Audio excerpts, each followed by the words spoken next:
girl can think so deeply about war, the people who survive and the people who die in it, അതിന് ശേഷമുള്ള ഒരു after birth അത് ഇതിൽ ഞാൻ കണ്ടു. ഇന്ന് രാവിലെ ഈ പറഞ്ഞില്ലേ 1 hour വായിക്കുമ്പോൾ എനിക്കിത് വായിക്കാൻ പറ്റുന്നുണ്ടായില്ല. ബിക്കോസ് ഓരോരോ കവിത വായിക്കുമ്പോൾ നമ്മൾ ഒരു കഥ നമുക്ക് അങ്ങ് വായിച്ചു പോവാം. കാരണം ആ കഥയിൽ നമ്മൾ ഒരുപാട് റിലേറ്റ് ചെയ്ത് പോകുന്ന കാര്യം. പക്ഷെ ഒരു പോയം വായിക്കണമെങ്കിൽ അതിന് കുറച്ച് സമയം പിടിക്കും. കാരണം അത് വായിച്ചിട്ട് നമ്മൾ മനസ്സിലാക്കുന്ന രീതിയിലായിരിക്കില്ല അതൊരു എഴുത്തുകാരി എഴുതിയിട്ടുണ്ടാവും. അതിന് വേറെ അർത്ഥം വരും അതിൽ.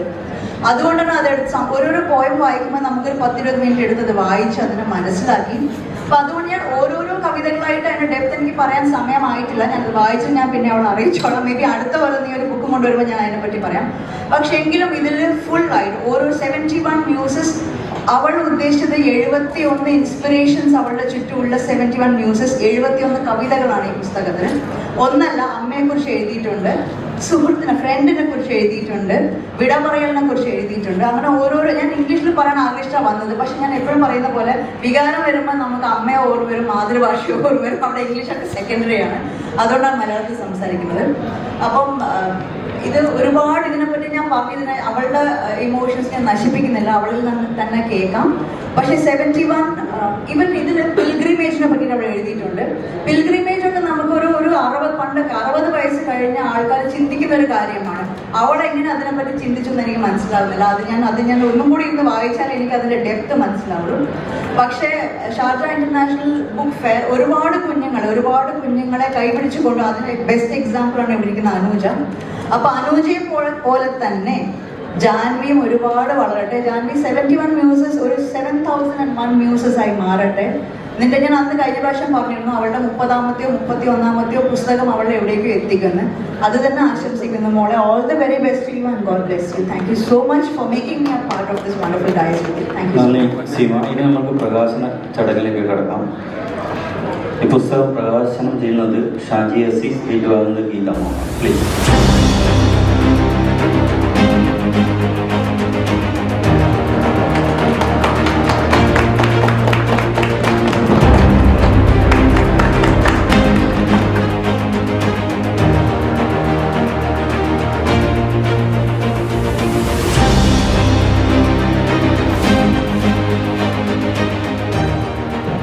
എല്ലാവർക്കും നമസ്കാരം.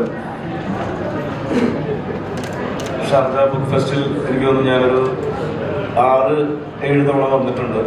അതിൽ തന്നെ ഇത്തവണ 6-7 പരിപാടികളിൽ പങ്കെടുത്തു. പ്രകാശനവും ഏറ്റുവാങ്ങലും ആശംസയൊക്കെ ആയിട്ട്.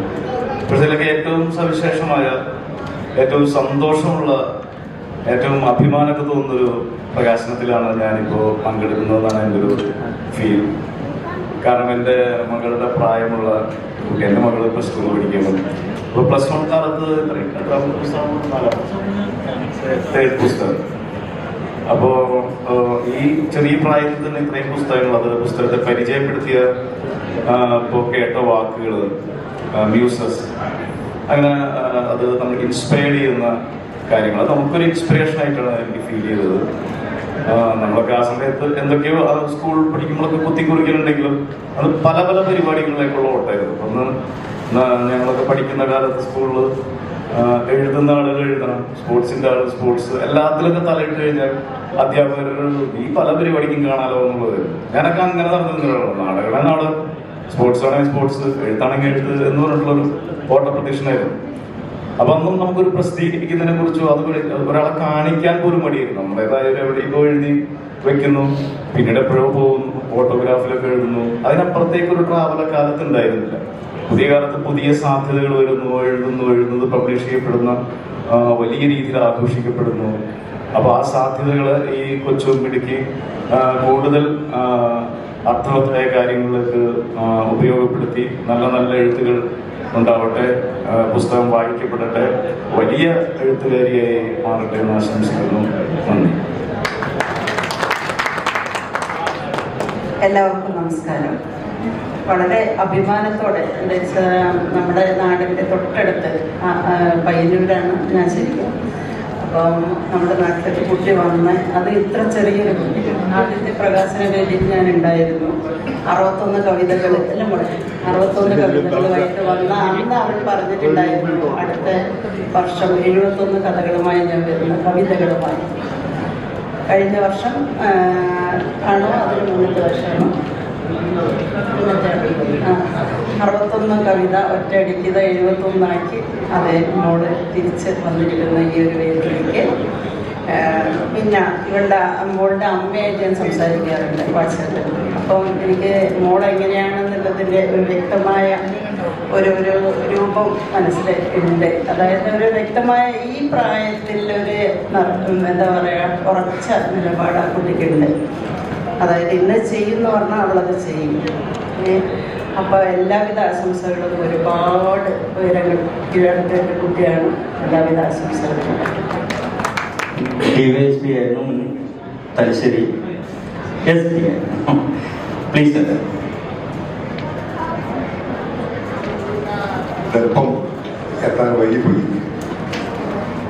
Anyway, I would like to express my deepest gratitude for having me invited here to attend this auspicious function.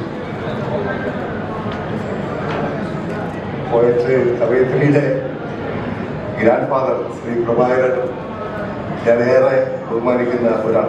അദ്ദേഹത്തിൻ്റെ ഗ്രാൻഡ് ഡോക്ടർ വലിയൊരു കവിയായി മാറിയെന്നുള്ളത് വളരെ സന്തോഷമുണ്ട്. പിന്നെ PDF കോപ്പി ഇന്നലെ ആണ് എനിക്ക് കിട്ടിയത്. അതുകൊണ്ട് കാര്യമായിട്ട് വായിക്കാമെന്ന് കേട്ടില്ല. പക്ഷേ എങ്കിൽ പോലും വളരെ ചെറിയ പ്രായത്തിലുള്ള കവയിത്രിയാണ്. പക്ഷേ ഈ കവിതയിലൂടെ ഒന്ന് ഓടിച്ച് വായിച്ച് നോക്കിയപ്പോൾ പക്ഷേ ഒരു നൂറ്റാണ്ടിൻ്റെ അനുഭവമുള്ള ആളുകൾക്ക് മാത്രം എഴുതാവുന്ന ഡെപ്ത്, വിഷൻ, ആ ഒരു ദാർശനിക ഭാവം ഈ കവിതയിലുടനീളം പ്രതിഫലിക്കുന്നുണ്ട് എന്നുള്ളതാണ് എനിക്ക് തോന്നുന്നത്. കുറച്ച് കവിതകൾ അതിൽ വായിച്ചിട്ടുണ്ട്. അത് ബാറ്റിൽസ് ഇൻ ഹിസ്റ്ററി, വാ എന്നൊക്കെ പറഞ്ഞ കവിതകളാണ്. Battles in history takes us to the battlefield where we see the soldiers not carrying weapons but carrying the weight of dreams. ഉപയോഗിച്ചൊരു വാചകമാണ്. Here we see the sacrifice of soldiers. പഴയ dictatorship എന്ന് പറയുന്ന സിനിമയിലെ Charlie ചാപ്ലിന്റെ പ്രസംഗമാണ് അവർ കേട്ടപ്പോൾ എനിക്ക് ഓർമ്മ വരുന്നത്. 10,000 വരുന്ന സോൾജിയേഴ്സിനോട് നടത്തുന്ന ഒരു പ്രസംഗമാണ്. Tomorrow is not promised to the soldiers. വരി കേട്ടപ്പോൾ എനിക്ക് ഷേക്സ്പിയറിന്റെ പഴയ വരി ഓർമ്മ വരുന്നു. Tomorrow and tomorrow creeps in this petty pace from day to day to the last syllable of the carter. All our yesterdays have lighted fools the way to dusty life. Life is but a walking shadow, a poor prayer that struts and frets is ever upon the stage and then is heard of no more. Said Dane, told by an idiot, full of sound and glory but signifying nothing. നമ്മളൊക്കെ വിചിത്രമായിട്ടുള്ള ഒരു നാടകത്തിലെ അഭിനേതാക്കളാണ്. യുദ്ധത്തെയും ചരിത്രത്തിലുടനീളമുള്ള ബാറ്റിൽസിനെ മറ്റൊരു പെർസ്പെക്റ്റീവിലൂടെ അവതരിപ്പിക്കാൻ അവര് ശ്രമിക്കുകയാണ്. വാർ എന്ന് പറയുന്ന യുദ്ധത്തിന്റെ അവസാനത്തെ വരി ആത്യന്തികമായി എന്താ പറയാ, മഹാഭാരതത്തിൽ ഗാന്ധാരി ചോദിക്കുന്ന ഒരു ചോദ്യമുണ്ട്, സജനം ഈ കഥം ഹത്വ സുഖിന ശ്യാമമാധവം. ഈ യുദ്ധം ആത്യന്തികമായിട്ട് ദുഃഖം മാത്രമേ സൃഷ്ടിക്കുന്നുള്ളൂ എന്ന് അതിനോട് ഉപമിക്കാവുന്ന തരത്തിലുള്ള ഒരുപാട് വരികൾ ഈ കവിതയിൽ കണ്ടപ്പോൾ ആ പ്രായത്തിന്റെ പക്വതക്കപ്പുറത്തോടുള്ള ഒരു മാനവികത അതിൽ പ്രതിഫലിക്കുന്നതായിട്ട് കണ്ടു. എനിക്ക് ടാഗോറിന്റെ വളരെ ബന്ധമായിട്ടുള്ള വരിയാണ് ഇത് വായിച്ചപ്പോൾ ഓർമ്മ വന്നത്. Where the head is held high, where the mind is without fear, where the world is not divided into narrow domestic war. Into that heaven of freedom, let my country awake.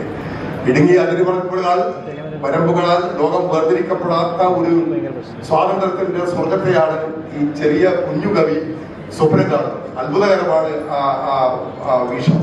Humanity കവിതയിലുടനീളം humanity reflect ചെയ്യുന്നത്. പക്ഷേ humanity എന്ന പേരിൽ തന്നെ sir, ഞാനൊന്ന് ഇടപെടാണ്. നമുക്ക് ആകെ 10 minute സംസാരിക്കണം. അതുകൊണ്ട് ഈ 71 muses it will go a long way touching several hands. So let me conclude. Thank you. Sadanandan sir ഒരു എഴുത്തുകാരനും കൂടിയാണ്. ഒരുപാട് പറയാനുണ്ടാവാത്തില്ല, പക്ഷെ നമുക്ക് പിന്നെ ഇനി ആശംസ പറയാനുള്ളവരോട് കൂടി ഒരു കാര്യം പറയാണ്. നമുക്കിനി ഒരു പുസ്തകം കൂടി ഈ വേദിയിൽ പ്രകാശനം ചെയ്യാനുണ്ട്. അതുകൊണ്ട് ആദ്യം തന്നെ എഴുത്തുകാരനും പ്രഭാഷകനുമായ അനിൽകുമാർ അദ്ദേഹമാണ് ആശംസ അറിയിക്കുന്നു. 15 മിനിറ്റ് മുമ്പ് ഗീതേച്ചി തന്ന ഈ കവിതയിലൂടെ ഒന്ന് കണ്ണോടിച്ചപ്പോൾ ഒറ്റ കാര്യമേ പറയുവാനുള്ളൂ. തെളിഞ്ഞു വന്ന ഒരു ദർശനം. എനിക്ക് 3 ഭാഷകൾ അറിയാം, 2 ഭാഷയിൽ എഴുതുകയും സംസാരിക്കുകയും ചെയ്യും, 1 ഭാഷയിൽ സ്വപ്നം കാണും എന്ന് പറഞ്ഞ ആമിയുടെ, മാധവിക്കുട്ടിയുടെ ആംഗലേയ കാവ്യ ലോകത്തിന് മുൻനിരയായി ചേർത്ത് വെക്കുന്ന ഒരു നിരീക്ഷണമുണ്ട്. ശലഭങ്ങളായി പറന്ന് നക്ഷത്രങ്ങളായി ജനിക്കുന്ന കവിതകൾ.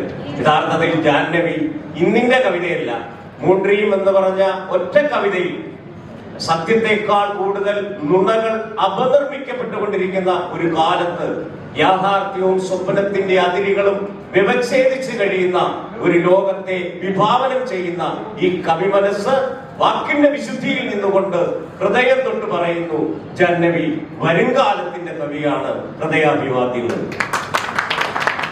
നന്ദി. ഇനി നമ്മളൊരു കവി കൂടി സ്റ്റേജിലുണ്ട്, വേദിയിലുണ്ട്. ഫനാസ്, അദ്ദേഹം ആശംസ അറിയിക്കും. പ്രിയപ്പെട്ടവരെ, നമസ്കാരം. ഏറ്റവും സന്തോഷമുള്ള ഒരു സമയമായിരുന്നു, പ്രത്യേകിച്ച് എൻ്റെ നാട്ടുകാരി എന്നുള്ളത്. തലശ്ശേരി എന്ന് കേൾക്കുമ്പോൾ എല്ലാവർക്കും അറിയാം, ഒരു ഭക്ഷണപ്രിയമുള്ള നാടാണ്. സത്യത്തിൽ ഒരുപാട് മഹാന്മാർക്ക് പിറന്നതും വസിച്ചൊക്കെ നാടായിരുന്നു തലശ്ശേരി. ചരിത്രം നോക്കുകയാണെങ്കിൽ കുഞ്ഞായി മുസ്ലിയാർ, അതുപോലെ മുർക്കോത്ത് കുമാരൻ, ഒ അബു, രാഘവ മാഷി, അങ്ങനെയുള്ള മഹാന്മാർ പിറവിയെടുത്ത നാടാണ് തലശ്ശേരി. അങ്ങനെയുള്ള ഒരു നാട്ടിൽ നിന്ന് എനിക്ക് ഏറ്റവും എൻ്റെ ഒരു അനിയത്തിയെ പോലെയുള്ള ജാൻവി വരിക എന്ന് പറയുന്നത് ഏറെ അഭിമാനമുള്ള ഒരു കാര്യം തന്നെയാണ്. കാരണം തലശ്ശേരിയിൽ ഇന്ന് നിങ്ങൾക്കറിയാം, തലശ്ശേരിയിൽ പോയി കഴിഞ്ഞാൽ അവിടുത്തെ ഈ മുനിസിപ്പാലിറ്റി ചുമതലയിൽ ഒരുപാട് സാംസ്കാരിക നായകന്മാരുടെ ചിത്രങ്ങൾ അവിടെ പതിഞ്ഞിട്ടുണ്ട്. എനിക്ക് വളരെ ചെറിയ പ്രായത്തിൽ തന്നെ 7ാം ക്ലാസ്സും 9ാം ക്ലാസ്സിൽ പഠിക്കുമ്പോൾ 2 പുസ്തകങ്ങൾ എഴുതി. അതിനൊക്കെയും ചുള്ളിക്കാടിന് മാഷ്, അതുപോലെ തന്നെ മുകുന്ദ മാഷൊക്കെ അതിനെ അവതാരിക ചെയ്യുക എന്ന് പറയുന്നത് ഏറ്റവും ഭാഗ്യമുള്ള ഒരു കാര്യം തന്നെയാണ്. അതിനപ്പുറത്തേക്ക് പറയാനില്ല. ഈ 71 മോസസ് എന്ന പുസ്തകത്തിൽ ഞാൻ കണ്ടൊരു കവിതയുണ്ട്, 51ാമത്തെ ഒരു കവിത. അതിൽ പറയുന്നുണ്ട്, എൻഡ് ഓഫ് എ പോയറ്റ്. സത്യത്തിൽ അവിടെ ജാൻവിയുടെ അതവിടെ തുടക്കമാണ് എന്ന് ഞാൻ പറയുന്നത്. എന്തായാലും ഒരുപാട് സന്തോഷമുണ്ട്. ഇനിയും ഒരുപാട് എഴുത്തുകൾ വരട്ടെ. നമ്മുടെ തലശ്ശേരിയിലെ ഒരു എന്താ പറയുക, ഒരു പുലിക്കുട്ടി, പെൺപുലിക്കുട്ടി എന്ന് പറയുന്നത് സാംസ്കാരിക നായകന്മാരുടെ ഇടയിൽ വളരട്ടെ എന്ന് ആത്മാർത്ഥമായി പ്രാർത്ഥിച്ചുകൊണ്ട് നിർത്തുന്നുണ്ട്.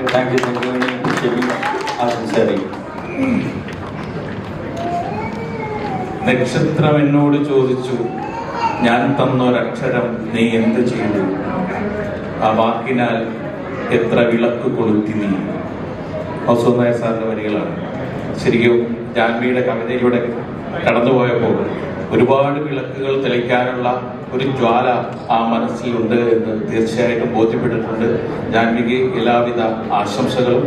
കാരണം ഇത്ര ചെറിയ പ്രായത്തിൽ ഇത്ര ബിംബവൽക്കരിച്ചുകൊണ്ട് നമ്മളുടെ മനസ്സിനെ കീഴ്പ്പെടുത്താൻ ഈ കുട്ടിക്ക് കഴിയുന്നുണ്ടെങ്കിൽ ഭാവിയുടെ വാഗ്ദാനം തന്നെയാണ് എന്ന് ഉറച്ചു വിശ്വസിക്കുന്നു. എല്ലാവിധ ആശംസകളും.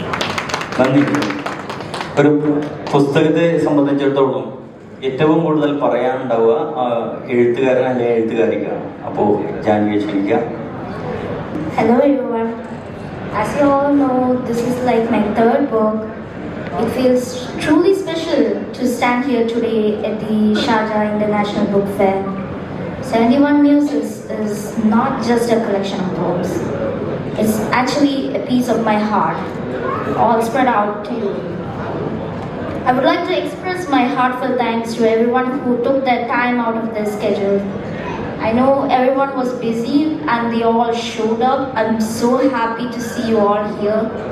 So thank you. Actually, I didn't select a genre for the entire collection, but each of them is like an individual from me. Each of them have a single soul, which I all want you to understand what the soul is about, so that you can understand the individual. So each poem is like a different person, so you have to understand that person to understand the poem. So I hope you all read the poem and enjoy it.